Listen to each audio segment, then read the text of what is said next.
வாழ்வில் எது முக்கியம்? Praise the Lord. ஒரு மனிதன், என் பையன் பயங்கரமான ஒரு அறிவாளி, பெரிய கம்ப்யூட்டர் இன்ஜினியர். அவன் எல்லாத்தையும் சாதிச்சான்.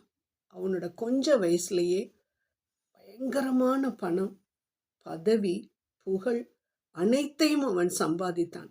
அப்பொழுதெல்லாம் நான் அவனிடம் சொல்லுவேன், எப்பா இவ்வளோ சம்பாதிக்கிற, இவ்வளோ புகழ் உச்சியில் இருக்கிற, ரொம்ப நல்லது. ஆனால் ஒரே ஒரு நிமிஷம் ஆண்டவர் மட்டும் நினச்சி பாருப்பா, அவர் இல்லாமல் நம்ம ஒன்றுமே இல்லை என்று சொல்லும் பொழுது அவன் சிரிப்பான்.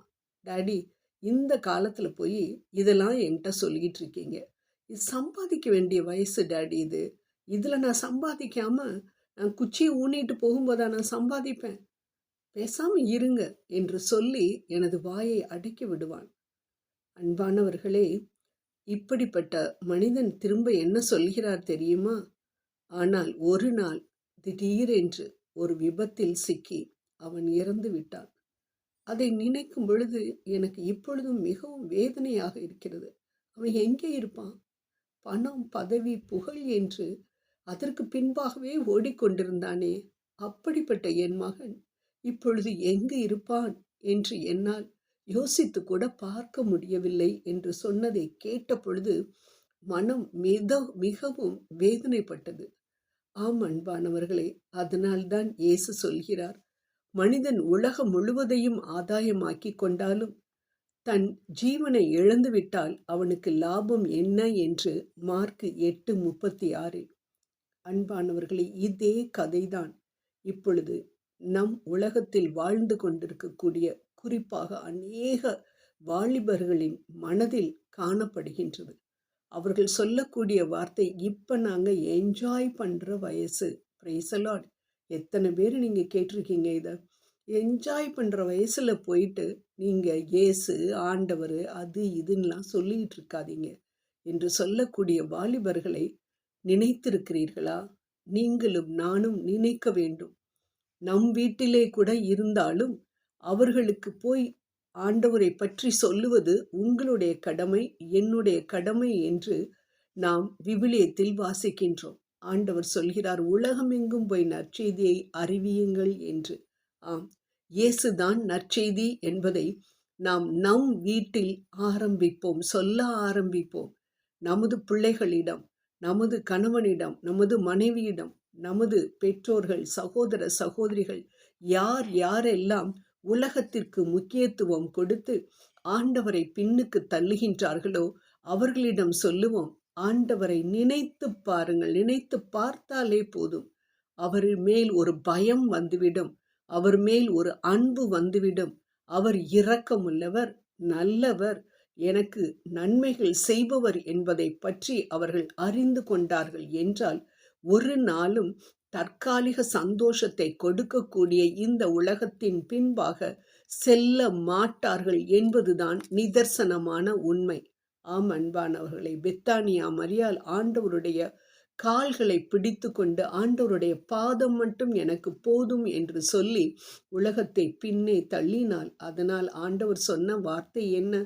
நல்ல பங்கை மரியாள் தேர்ந்தெடுத்து கொண்டாள் என்று.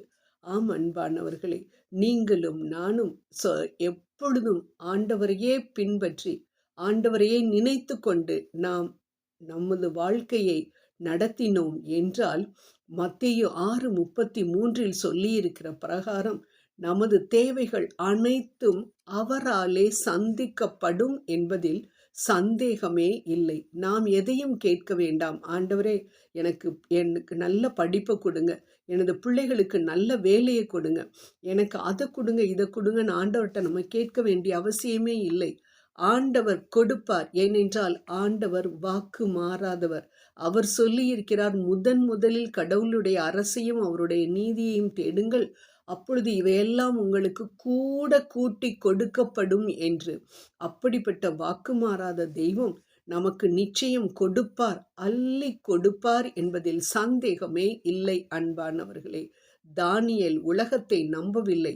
அடிமைப்பட்ட பொழுதிலும் அவன் அரசரையோ மற்ற யாரையும் நம்பவில்லை. ஆண்டவருக்கு தான் முக்கியத்துவம் கொடுத்தான். அதனால் அவன் உயர்த்தப்பட்டான். யோசேப்பு உயர்த்தப்பட்டதை போல நீங்களும் நானும் நிச்சயம் உயர்த்தப்படுவோம். ஆண்டவர் மேல் நம்பிக்கை கொண்டு உலகத்தின்படி நடக்காதபடிக்கு உலகத்தை பின்பாக தள்ளிவிட்டு, ஆண்டவரே நீர் போதும், நீர் எனக்கு வழிகாட்டும், நீர் எனக்கு மருத்துவராக இருந்து எனது வியாதியை குணமாக்கும், நீர் சமாதான பிரபுவாக இருந்து எனது குடும்பத்தில் சமாதானத்தை கொண்டு வாரும், நீர் நீர் என்று சொல்லி அவருடைய குணாதிசயங்கள் ஒவ்வொன்றையும் சொல்லி சொல்லி அதன் பிரகாரம் என் நாமத்தினால் எதை கேட்டாலும் அதை நான் உங்களுக்கு தருவேன் என்று சொல்லியிருக்கிறீரே யோவான் 14:14.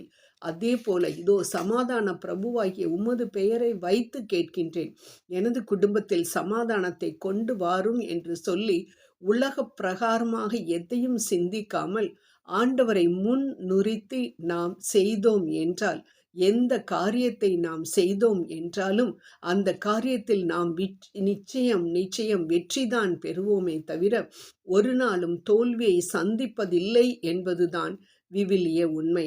அதன்படி நடப்போம், ஆண்டவருக்கு பிரியமான காரியங்களை செய்வோம், ஆண்டவர் நம்மை உயர்த்துவதை நம் கண்களால் காண்போம். Praise the Lord. ஸ்தோத்திரம் ஆண்டவரே. அப்பா, இதோ இந்த நேரத்திலும் கூட எங்களை நாங்கள் உம்மிடம் ஒப்படைக்கின்றோம். எங்களது உரிமைகள் எப்பொழுது முன்னுரிமைகள் எதுவும் உலகத்தின் பிரகாரமாக இல்லாதபடிக்கு உம்மை குறித்ததானதாகவே இருக்க எங்களுக்கு நீர் உதவி புரிய வேண்டும் என்று இந்த நேரத்தில் உம்மை கெஞ்சி கேட்டுக்கொள்ளுகின்றோம். ஆமேன், ஆமேன், ஆமேன்.